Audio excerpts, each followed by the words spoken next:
Welcome to my channel, and today I want to share a story that will keep you on the edge of your seat. A tale of courage, loyalty, and unexpected bravery. It's about a poor courier named Alika, who, against all odds, saves a billionaire's heiress, Masego, and finds herself drawn into a world of danger, secrets, and hidden threats, where every choice could mean life or death. Kelechi Nwosu had grown up believing that the world never bent for boys like him. Boys raised in the crowded back streets of Enugu, where mothers stretched small pots of soup to feed many mouths. And fathers worked jobs that broke their backs, but never their spirits. And now at 25, he moved through the city as a courier for Swift Go Express, weaving between traffic on his old rattling motorcycle that coughed like an old goat on cold mornings, delivering parcels to people who barely acknowledged him except to complain when he arrived a minute late. Yet he carried himself with a quiet pride, because he knew honest work brought dignity even when it did not bring comfort. And every night, he returned to the single room he shared with his younger brother, Chibuike, telling him, "Better days will come if we keep moving forward." Though even Kelechi did not always believe it, but he never let doubt sit too long on his shoulder, because there was no room for it in the life he was trying to build. Especially now that their mother had passed 2 years earlier, and their father had disappeared into the wind long before that, leaving Kelechi as the only anchor his brother had. Meanwhile, across the other side of the city, behind enormous iron gates, high walls and guards that stood as if the earth itself made them immovable, lived Adana Okonkwo, the heiress to the Okonkwo group empire, daughter of Chief Tobias Okonkwo. A man whose businesses touched everything from real estate to shipping to luxury retail. And though the world envied her wealth, Adana carried the weight of her family's expectations like an invisible chain around her ankles. Because every decision she made was scrutinized, every friendship questioned, every outing monitored, and every dream she whispered to herself dismissed by her father as childish nonsense. She wanted to be more than a symbol of her family's prestige, more than a silent ornament moved around boardrooms to smile at investors, more than a name used to close deals. But she had learned long ago that in families like hers, freedom was a luxury not freely given. Yet fate has a strange way of tying the lives of people who would otherwise never cross paths. And on one hot afternoon in the bustling center of the city, where vendors argued over prices and taxi drivers hollered for passengers, Kelechi received a delivery assignment marked as "Priority, deliver only to recipient." And the address led him to the crystal towers of Okonkwo Group headquarters, a place he had only seen on billboards, shimmering glass and steel rising high enough to catch the sun like a blessing. And when he entered the building, security stared him down, as though his faded jeans and worn helmet were an insult to the polished marble floors. But Kelechi kept his head up, because he refused to shrink in places built for people wealthier than him. And after checking his ID 3 different times, they sent him to the top floor, where he was told to hand a package directly to Miss Adana Okonkwo herself. When he stepped into the executive office, he expected to see a woman rehearsed in elegance and arrogance, but instead, he found Adana seated by the window, looking out at the city with a sadness that startled him, because her eyes looked like someone who had everything yet felt empty. And as she turned to him, their eyes met for a brief moment that stretched in ways neither of them could explain. And though he quickly looked away to maintain professionalism, he could not help but feel struck by something he had no words for. She signed for the package gently, thanked him in a polite tone that surprised him because people of wealth rarely acknowledged him, and he left the building with a strange feeling he couldn't name. He didn't know that the package he delivered would set in motion a chain of events that would entangle their lives in danger, loyalty, betrayal, and the kind of fate no one can outrun. That night, unknown to Kelechi, Adana opened the package and discovered documents exposing internal corruption in her father's company letters, threatening her safety if she dared speak, and a flash drive containing evidence of criminal activities tied to some of her father's closest business associates. Fear gripped her, but she could not tell her father because she wasn't sure if he was a victim or a participant. And the more she read, the more she realized someone wanted her silenced. The following morning, Kelechi was called back to deliver another parcel to the same building. But when he arrived, the atmosphere felt tense, and the guards acted as if danger lurked in every corner. As he left the building after the delivery, he felt the prickling sensation of eyes watching him. And later, as he drove toward his next destination, a black SUV began trailing him, its tinted windows cold and unreadable. At first he thought it was coincidence. But when the SUV accelerated each time he did, he knew something was wrong, and suddenly the vehicle swerved dangerously close, forcing him off balance and sending him crashing into the dusty roadside. He groaned from the pain and rolled over just in time to see masked men step out of the SUV, approaching him with the kind of intention that made his blood freeze, and one of them barked, "Where is the package she gave you?" But Kelechi had no idea what they were talking about, and his confusion only angered them more. Before they could drag him into their vehicle, a group of market women nearby began shouting, running toward them with sticks and baskets, and the men quickly retreated into the SUV, speeding away before witnesses could gather.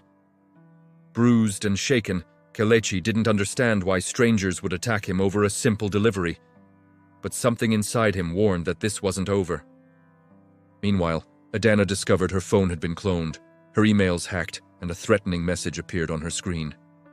"Do not involve anyone, especially the courier." Her blood went cold. Whoever these people were, they believed Kelechi had information he didn't even know existed, and that meant his life was now tied to hers, whether she liked it or not. And before the day ended, their worlds would collide again in a way neither of them could have predicted. Adana barely slept that night, as the weight of the threats pressed down on her chest like a stone she couldn't push away, and by sunrise, she had made up her mind that she couldn't sit quietly and pretend everything was normal. While someone stalked her, hacked her devices, and targeted an innocent courier who had nothing to do with her family's dark secrets. So she disguised herself in a simple hoodie jeans and sunglasses. Clothes she rarely wore because her household staff would fuss endlessly if she dressed like an ordinary girl, and slipped out of her father's mansion before dawn, heading for the only place she could think of. Swift Go Express headquarters, hoping to warn Kelechi before the men after her found him first, because the message she received made it painfully clear they believed he carried something valuable, something dangerous, something that had the power to destroy powerful people if it fell into the wrong hands. Meanwhile, Kelechi woke up with aching ribs, a sore shoulder, and the memory of masked men demanding a package that didn't exist. And although he tried to brush it off as mistaken identity or some criminals confusing him for someone else, the fear in his brother Chibuike's eyes as he stared at the bruises convinced him that something bigger was unfolding, something he couldn't ignore even though he wanted nothing to do with wealthy people's problems. And when he arrived at work, the supervisor's voice droned in the background as he distributed assignments, but Kelechi's mind drifted constantly back to the SUV, the masked faces, and the chilling question, what package? He was still lost in thought when Adana burst into the Swift Go office, startling everyone. Because it wasn't every day a billionaire's daughter walked into a place where plastic chairs wobbled and ceiling fans creaked, and Kelechi's heart nearly leapt out of his chest when he recognized her. Though he had no time to be surprised, because she grabbed his arm and whispered urgently, "They think you have something of mine. You're in danger. We need to leave now." And even though Kelechi didn't fully understand what she meant, the fear in her voice was real, and he didn't argue as she pulled him outside toward a taxi. But before they could enter, another black SUV, identical to the one from yesterday, screeched around the corner, its tires burning against the asphalt, and Kelechi reacted instinctively, grabbing Adana's hand and dragging her behind the building as the SUV's doors swung open, and two armed men stepped out, searching the area with predatory eyes. And they would have found them if not for Mama Ifeoma, the elderly food vendor who had known Kelechi since childhood, suddenly appearing with her big cooler of jollof rice balanced on her head. She approached the men fearlessly, demanding to know why they were blocking her customers, shouting loud enough to draw attention from nearby shops, and the men retreated quickly into the SUV, not wanting to create a scene, speeding off down the road, leaving dust and tension behind. Adana trembled as she caught her breath, realizing just how close they had come to being captured, and she whispered, "I'm so sorry. I didn't mean for you to get dragged into this." But Kelechi shook his head because he wasn't the type to abandon someone in trouble, even when his life was simpler without complications, and he asked her calmly but firmly to explain everything from the beginning. They found shelter in Mama Ifeoma's back kitchen, a narrow room smelling of palm oil and pepper, where Adana finally revealed the truth.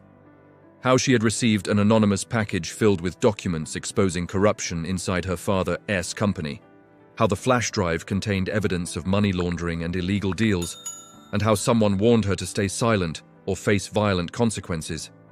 She admitted she suspected someone close to her father wanted her removed from the picture entirely, and since Kelechi was the last person to handle the parcel, the criminals assumed she had entrusted the evidence to him. Kelechi listened carefully, rubbing his aching shoulder as he absorbed her words, and he felt the weight of her fear pressing into him, like a hand clutching his collar. And though part of him wanted to walk away, because this was the kind of problem that crushed ordinary people, another part of him, the part raised by a strong mother who taught him never to run from injustice, refused to leave her unprotected, especially now that danger stalked her with reckless brazenness. After a long moment, he told her, "If they think I have it, they won't stop until they find me. So the only way out is to fight back by finding out who's behind this." And Adana nodded, though she feared the path ahead would put both their lives on the line. Their first step was to decode the flash drive's contents. But doing so required someone skilled with computers, someone trustworthy, and the only person Kelechi knew who fit that description was his childhood friend Nnamdi, a talented but eccentric computer technician who worked from a cluttered shop filled with wires, spare parts, and half-repaired laptops. When they arrived at Nnamdi's shop, he nearly fell out of his chair at the sight of Adana Okonkwo standing in his doorway. But once Kelechi explained the situation, Nnamdi sobered quickly and began examining the flash drive with intense focus. Within minutes, he uncovered encrypted folders, hidden messages, transaction logs, and a frightening pattern that pointed to a conspiracy involving not just business executives, but government officials, offshore accounts, and confidential data that could destroy reputations and topple an empire if made public. However, the most unsettling discovery came from a file labeled AO Internal, which held detailed surveillance photos of Adana, all taken without her knowledge. Photos of her arriving at events, walking through hallways, sitting in meetings, even sleeping in her room. The realization that she had been monitored for months made her stomach twist with terror, and she covered her mouth as tears filled her eyes, whispering, "Someone in my father's house is doing this. Someone close." And Nnamdi warned them that whoever orchestrated this operation was powerful and ruthless. Just as he finished speaking, the sound of heavy engines filled the street, and Kelechi peeked through the curtain to see 3 SUVs approaching from opposite directions, converging on Nnamdi's shop with chilling precision. And in that instant, he knew they had been tracked. He shouted for Nnamdi to grab his tools and flee through the back door while he pulled Adana to her feet. But before they could escape, the front door exploded inward as masked men rushed into the room. And Nnamdi barely managed to slip out the back while Kelechi shielded Adana with his body, grabbing a metal pole from the table to defend them, swinging with desperate force as he fought to keep the men from grabbing her. The room became chaos, shattered glass, overturned tables, frantic movement. And Kelechi's breath came fast and shaky as he blocked blow after blow, fueled by nothing but adrenaline and determination. But he was still outnumbered, and their attackers were armed. Just when it seemed they would be captured, a loud crash echoed from outside, followed by police sirens that wailed through the neighborhood, sending the masked men scrambling back to their SUVs, speeding away before authorities arrived. A woman selling vegetables across the street had seen the suspicious vehicles earlier and called the police before anything happened, unknowingly saving their lives.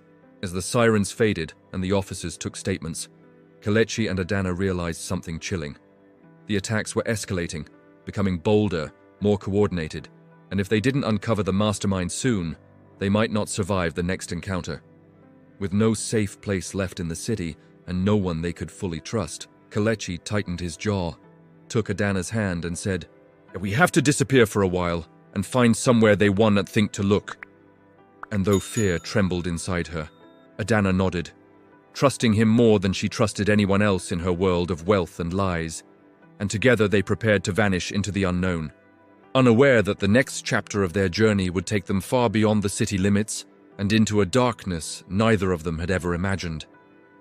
Kelechi knew the city was no longer safe for them, because every street they crossed and every face they looked at could belong to someone watching, someone reporting, someone waiting for the right moment to strike.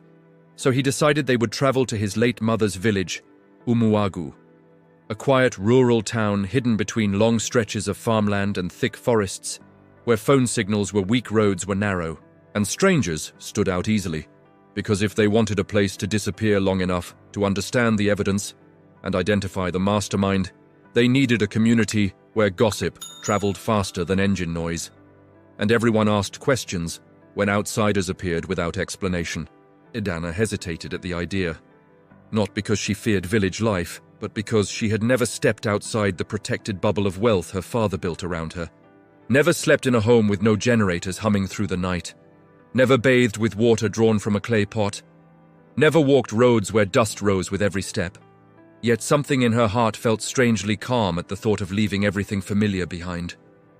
As if part of her had been longing for a life where she wasn't constantly weighed down by expectations and surveillance, a life where she could breathe like an ordinary person. They left the city before sunrise, boarding an old bus heading south, sitting near the back where no one would easily notice them, and Adana clung to Kelechi's arm each time the bus swayed dangerously around corners, while passengers shouted at the driver to slow down.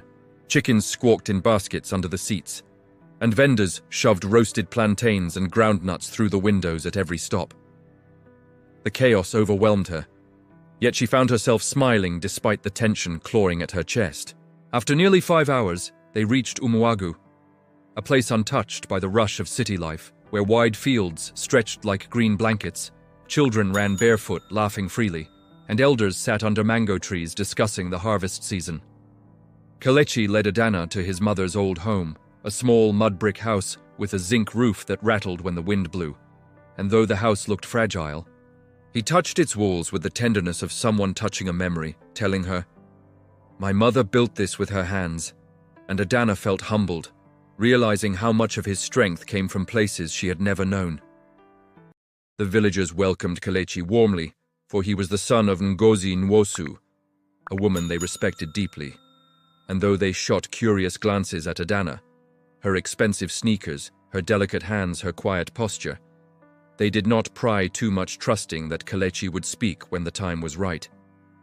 Once settled inside, they locked the door and examined the hard drive again, trying to piece together the pattern of emails, financial transfers, offshore accounts, and coded messages Namdi had managed to decode before the attack. And slowly the truth began to take shape. Someone had been funneling money from the Okonkwo group into a network of shell companies used to bribe officials and launder funds, and the person at the center of the scheme had been manipulating information, planting evidence, and arranging accidents to eliminate anyone who got too close. But the most shocking discovery came when they found a folder titled Succession. Inside was a plan detailing how Adana would be removed from the line of inheritance permanently, clearing the path for one of her father's top executives, Obinna Maduka, a man her father trusted deeply and often praised publicly as his most loyal partner, to seize control of the company.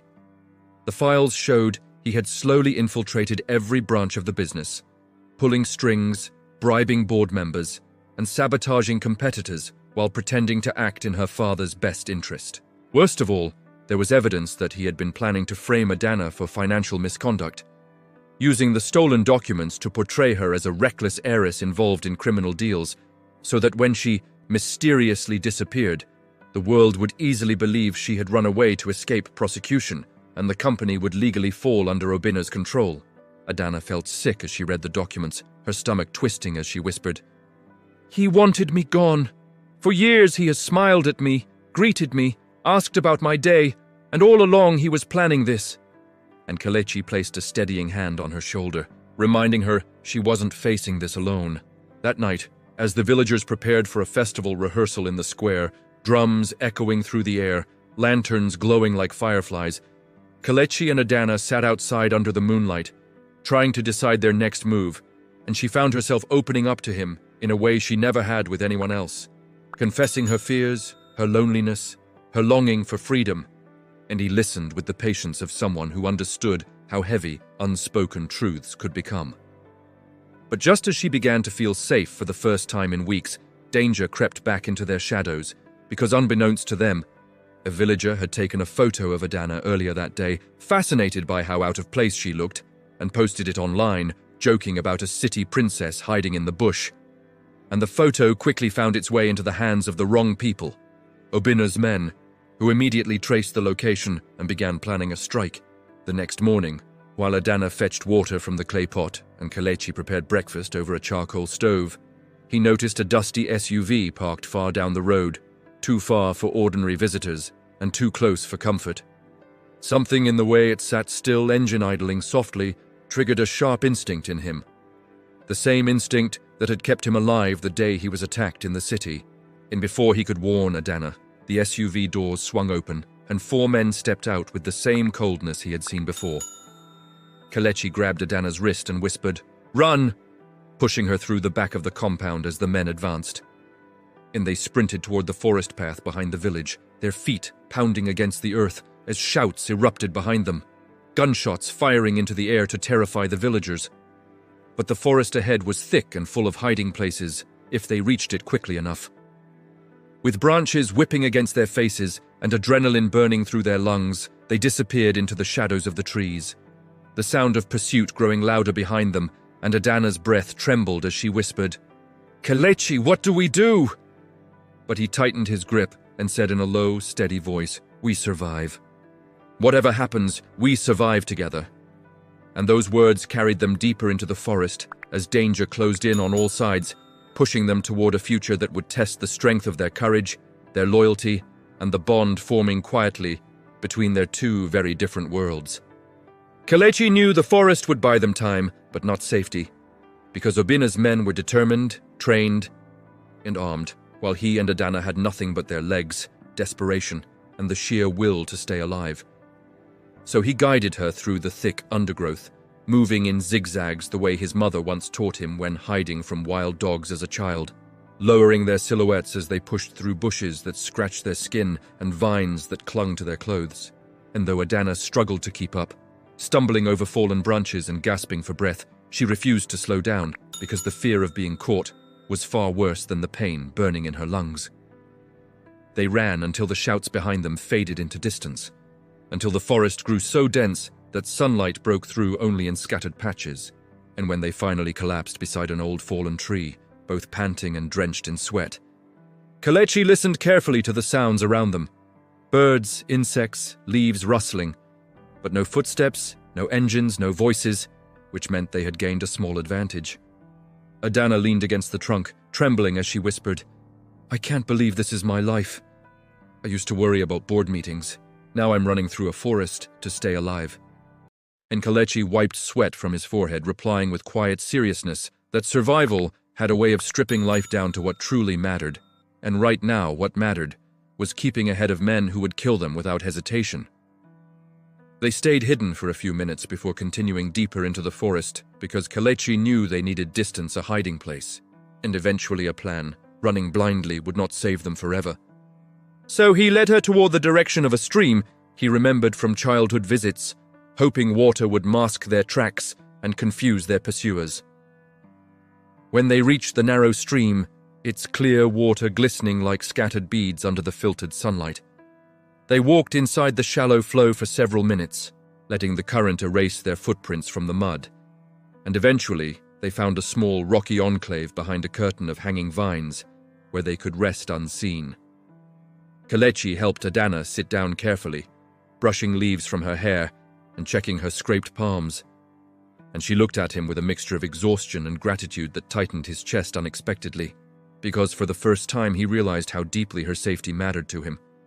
Not because she was wealthy or from a powerful family, but because she trusted him with her life in a way no one had ever trusted him before. As she rested against the rocks, she whispered, "Kelechi, why are you helping me like this? You could have walked away a long time ago." And he looked at her with an honesty that felt heavy yet natural, telling her he couldn't abandon someone in danger, especially someone being hunted for crimes she didn't commit, and that he believed no one deserved to feel alone while facing such darkness. She closed her eyes, whispering a soft thank you, and for a moment the forest felt strangely peaceful, as if shielding them from the world outside. But peace never lasted long in situations like theirs, and soon Kelechi began mapping out their next steps. They had to reach someone with power, someone who wasn't too corrupt, someone who could protect them long enough to expose Obina A.'s plot. And the only name that came to his mind was Chief Ekwueme, the traditional ruler of a neighboring village who was known for his integrity and strong influence among local leaders. His father had once been a childhood friend of Kelechi's mother, and though Kelechi had only met him twice, he remembered the chief's kindness and believed the man would listen if they explained everything.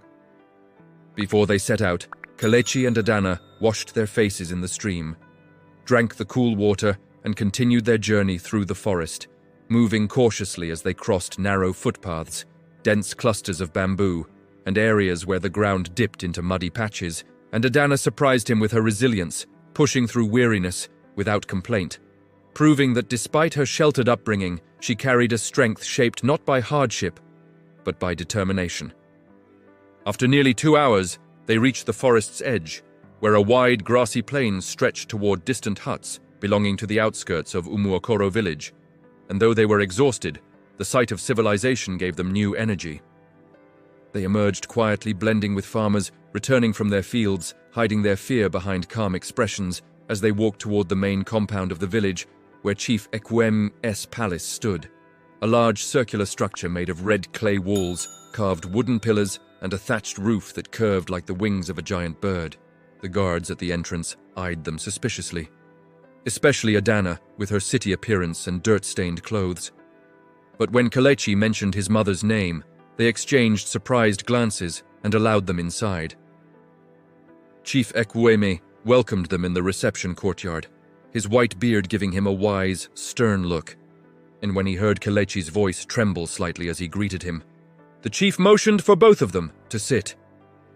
They explained everything: the package, the threats, the attacks, the corruption, the forest chase, and the chief listened without interrupting, his expression slowly changing from curiosity to concern to a deep, simmering anger as he realized the magnitude of the conspiracy. When they finished, Chief Ekwueme rose to his feet and declared that no harm would come to them under his watch, promising to summon trusted elders and contacts who could help expose the truth. But before they could breathe a sigh of relief, one of the guards rushed into the courtyard, sweating heavily, as he reported that strange vehicles had been spotted entering the outer farmlands of the village. Kelechi's stomach dropped. Obina's men had found them again, faster than expected, and Chief Ekwueme reacted instantly, ordering his guards to seal the palace gates and prepare for confrontation, because no criminal would be allowed to drag violence into his domain. Adana's hands shook as she moved closer to Kelechi, murmuring, "How do they keep finding us?" And Kelechi's mind raced, realizing the only explanation was that her phone, though turned off, could still be tracked if Obina's men had advanced equipment. Without hesitation, he took the phone from her bag, smashed it against the ground, and threw the pieces into a pot of burning charcoal nearby. And for the first time since their escape, Adana felt a strange surge of relief, as if severing her last connection to her old life gave her a chance at survival. Outside, the engines grew louder, tension thickened in the air, and Chief Ekwueme's guards prepared for a standoff that could shake the entire village. Kelechi took Adana's hand again, whispering that no matter what happened next, he would not let her fall into the hands of the men seeking her, and she squeezed his hand with surprising strength, whispering back that she trusted him with her life. The palace compound braced for chaos as Obina's men approached, unaware that this time they had stepped into a place where power was not measured in money or influence, but in unity, courage, and the ancestral authority that flowed fiercely through every corner of the land. And the confrontation that followed would mark the turning point of everything that came after. Alika sat in the dusty corner of her small room, humming softly to herself as the sun dipped below the horizon and cast orange shadows across the mud walls, the hum turning into a whisper of memory as she remembered the day she had first carried the courier bag that changed everything. And as night crept in, she wondered how different her life would be now that Masego, the heiress whose life she had once saved, had flung open the doors of her grand mansion to her. But little did Alika know that even though she had stepped into Masego's world, the shadows lurking in its halls were longer and darker than she'd ever imagined. And the people she thought she could trust were weaving secrets as heavy as gold. Alika woke before dawn, her bones still whispering from yesterday's labor, and she tiptoed through the servants' wing of Masego's sprawling estate, carrying a small tray with steaming tea and sweet porridge she had made by hand in the servant kitchen, knowing that fewer people meant fewer chances to collide with gossip or suspicion. When she reached Masego's chamber door, she paused, hearing the soft creak of wood as if someone was inside shifting in their sleep, and her heart hammered. She gently knocked, and Masego called her in, her voice soft but trembling. And Alika stepped into the room filled with expensive silks, warm lantern light, and a scent of fresh flowers, offering the tray and a smile she hoped was calm. But her hands shook just a little, the tremor betraying her more than she'd like, because all her life she had carried burdens. First of poverty in her village, then as a courier, then as a protector of a woman she barely knew. And now in Masego's presence, she felt fragile, like a reed in the wind, even though she knew she must remain strong. Masego sat on the edge of her bed dressed in a simple robe, her perfectly braided hair undone and loose around her shoulders. And she accepted the tea with a shaky hand, sipping slowly.